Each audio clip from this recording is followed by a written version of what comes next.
Elle St. Pierre and her Belgrade kit from the last time the World Indoor Championships were held. And we mentioned again, it's a World Indoor Championship year. It'll be early March in Glasgow, Scotland. And there is the aforementioned St. Pierre tray. And coming back, a few years ago, arguably the face of American middle distance running, but took some important time away to start a family. Oh, ever so important, Paul. Got a chance to sit and watch last year, said she felt like she needed to be there. That's because she had her son, Ivan, on her lap, but was itching to get back and knew that this is where she was going to be at this time this year. Again, was setting North America on fire, then the world on fire in the middle distance events, and ESP toeing the line today here at New Balance against a very, very seasoned but young field.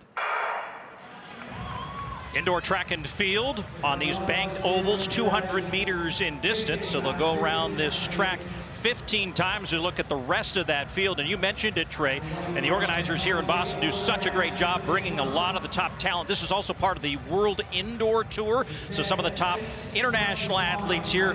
4 teenagers in this race as well. We'll talk about a couple of the Ethiopians that will favor prominently into the racing here. We'll also have a couple of pace setters out in the early going. Anna Camp Bennett and Izzy Thornton-Bott will lead the pace along with those green lights you see on the rail. Those are pace lights, and they put those up against the athletes just to give them a little extra sense of how the pacing's working here early on.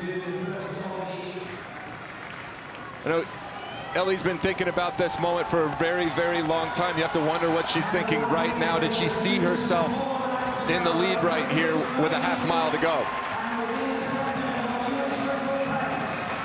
From Montgomery, Vermont, where she grew up near the Canadian border on a dairy farm that's been in her family since 1904, knows the hard work it takes day in and day out, and has put in a lot of hard work to get back up to the level that she was just a couple of years ago. And Hall, always strong in the latter stage of the race, has shown a lot of range in her career and beginning to wind this up, and the crowd sensing that this is going to be a good run to the finish.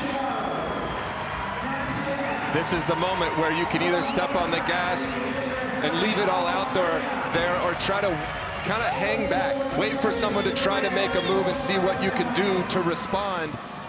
Paul, it looks like both of these women are just pressing the gas. Hall finished 7th in the Worlds last year and said after that, giving all the talent that she saw in front of her at the finish, that she felt she was like a year away from entering into that peak of her career. So this is the kind of race that she just wants to have this early in the season. Right on the shoulder of St. Pierre now with 2 left to go, and tries to make the move, and St. Pierre fights her off. Gritty decision right there from Jessica.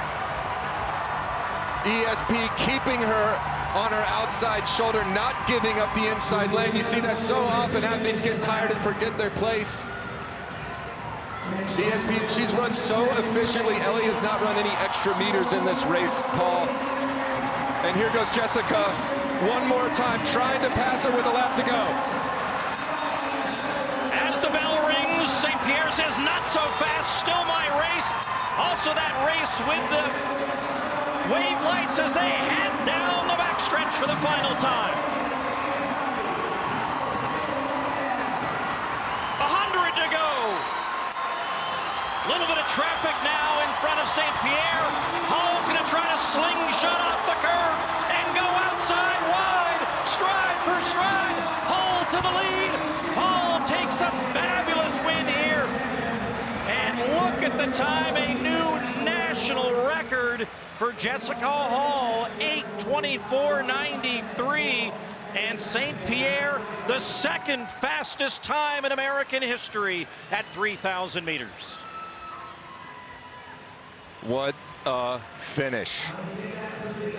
2 women, both of whom decided not today, not backing off. This was Jessica Hall's last chance. She tried 3 times in the last 600 meters to move past Elle St. Pierre, and Elle just did not have another answer to Jessica Hall's move. What a